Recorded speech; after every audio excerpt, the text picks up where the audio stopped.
皆さんこんにちは。本日は小田原半日観光の様子をお届けしたいと思います。まず最初にやってきたのはラスカ小田原の屋上庭園です。小田原の街並みを一望できるちょっと穴場なスポットになりますね。そのまま小田原駅から歩いて、おしゃれ横丁という場所に到着しました。こちらは小田原の街並み50選にも選ばれている風情ある商店街になります。壁画がインスタ映えにぴったりだと若者にすごい人気のスポットになりますね。周辺にもおしゃれなお店だったりとか、あと居酒屋とかもポツポツとあったりするので、飲み会とかにもいいんじゃないかなって感じですね。中でもひときわ目を引いたのがこちらの公衆電話ボックスになります。少しレトロな感じでとっても写真映えするなと思いました。そのまま少し歩いていきたいと思います。途中に見つけましたのがだるま料理店さんですね。明治26年創業の老舗の日本料理店になります。神社仏閣を思わせるようなとても素敵な建物で、入母屋造りという伝統の建築だそうです。国の有形文化財にも指定されています。小田原市内の様子ですね。遠くには山も見えて、ゆったりとした時間が流れているようなイメージですね。そのまま続いて向かったのが、なりわい交流館という場所になります。こちらが昭和7年に建てられた旧アミンド屋を再整備した施設で、今は休憩スポットとして親しまれています。街歩きツアーとか提灯作り体験もできるのでおすすめです。小田原といえばやっぱりかまぼこになるので、かまぼこ通りにちょっと歩いていきたいと思います。いろんなお店が本当に並んでいるんですけど、私のおすすめはこちらのかごせいさんになりますね。食べ歩き用の串が販売されておりまして、この日は明太マヨ棒を注文いたしました。玉ねぎ棒だったりもすごい美味しかったですね。何回か行かせていただいております。注文してから約7分ほどで出来たてを持ってきてくださいますね。明太マヨ棒は中から明太マヨがほんととろっと出てきて、ほんと最高なのでぜひ食べてみてください。もちろんお土産用のかまぼこもこのように販売しているので、実家だったりとかですね、大切な人に向けてのお土産にぴったりではないかなって思います。周辺にはこのようにカフェも点在しているので、ちょっとした休憩とかにもぴったりになります。続いてやってきたのはみゆきの浜というスポットになりますね。晴れた日には伊豆半島や三浦半島を望める絶景スポットになります。しばらく波の音をお楽しみください。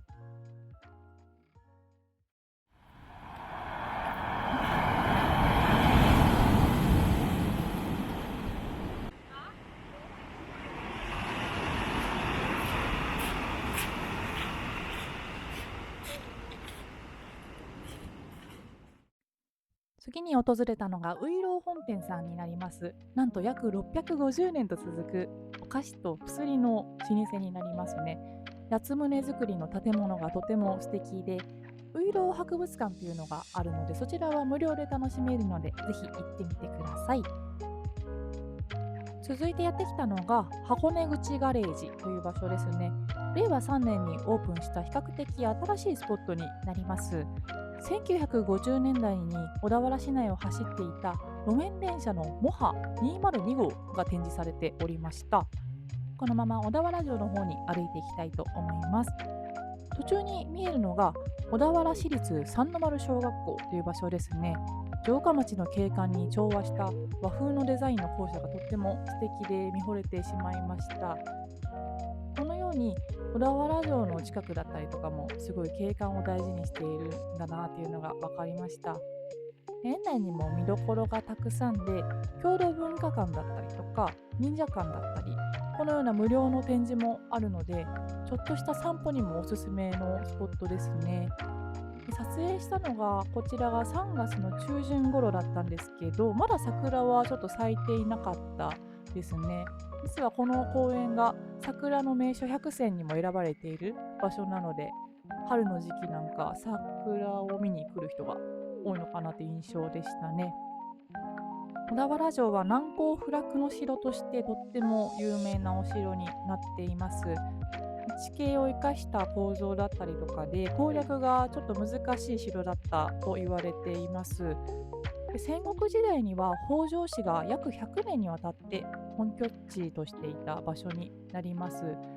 天守閣の内部では北条五代の歴史だったりとか、あと小田原合戦の様子だったりとかを詳しく学ぶことができるので、ぜひ行った際には中に入ってみてください。で最上階からの景色も圧巻で、相模湾の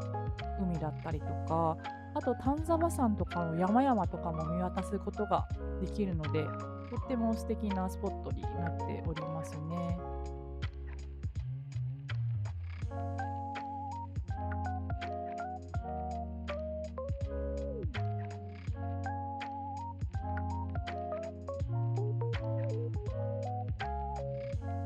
周辺にはこのようにお茶屋さんだったりとか、あとお土産屋さんもあるので、ゆったりと過ごすことができるかなって思います。少し歩くと現在休園中にはなるんですけど、子ども遊園地というのもあったりしますね。その近くにあるのがこちらの宝徳二宮神社という神社になります。小田原出身の二宮金次郎を祀っている学業成就や商売繁盛のパワースポットになります。かなり落ち着いていて、ゆったりとした時間を過ごすことができました。で、こちらの町内に金次郎カフェというのがあるので、そちらのカフェでコーヒーだったりとかをいただくことができるようですね。私が向かったのがこちらの青函亭さんになります。こちらも国の登録有形文化財に指定されていますね。でもちろんお料理とかもいただくことができるんですけど、この日私が利用させていただいたのがこちらのクラカフェさんになりますね。ライブも本当に素敵で写真映えしましたね。私もカメラで写真を撮ってるんですけど、結構テンションが上がりました。こちらでいただいたのがお抹茶になります。660円ですね。結構安いなっていう印象でした。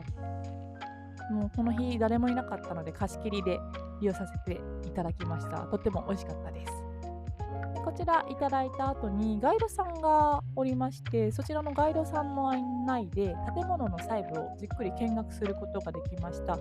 ガイドは1日に数回やってるようなので、ぜひホームページとかをチェックしてみてください。いろいろとお話を聞くことができまして、建物は数寄屋造りでできていると。で明治から昭和の初期にかけて活躍した黒田長重公爵の別荘であるっていう感じでしたね。で本当一つ一つ丁寧に作られた木造建築って形で、光の入り方だったりとか日本建築の美しさが宿っていて、とっても有意義な時間を過ごすことができました。しばらく映像とともにお楽しみください。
こんな感じで小田原駅の方に戻っていきたいと思います。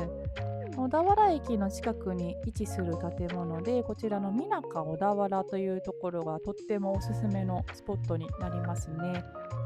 本当江戸情緒あふれる城下町みたいな感じで、お土産選びも楽しめるし、ご飯を楽しむこともできます。結構いろんな店舗が入っていて面白かったですね。で上に上がりますと、上はテラス席が用意されていて、食べ歩きだったりとかを楽しめる形ですね。唐揚げだったりとか、あとは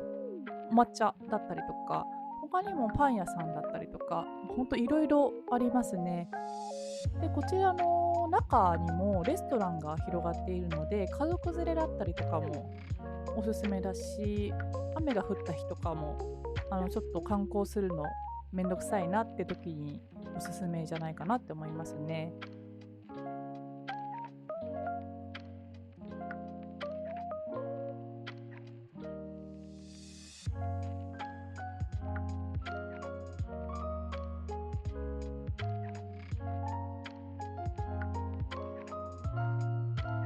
最後に向かったのが、こちらの水中小田原の14階にあるんですけど、展望足湯庭園っていうのがあるので、ちょっと行ってみました。で、足湯が広がっていて、無料で楽しめるスポットになっておりますね。で、タオルも購入できるので、手ぶらでもオッケーで、旅の疲れを癒しながら景色を楽しめるスポットだなって思いました。新幹線を待つ時間とかにもちょっとおすすめのスポットかなって感じですね。そんなこんなで小田原の旅はここまでになります。最後までご覧いただきましてありがとうございました。また次の旅でお会いしましょう。バイバイ。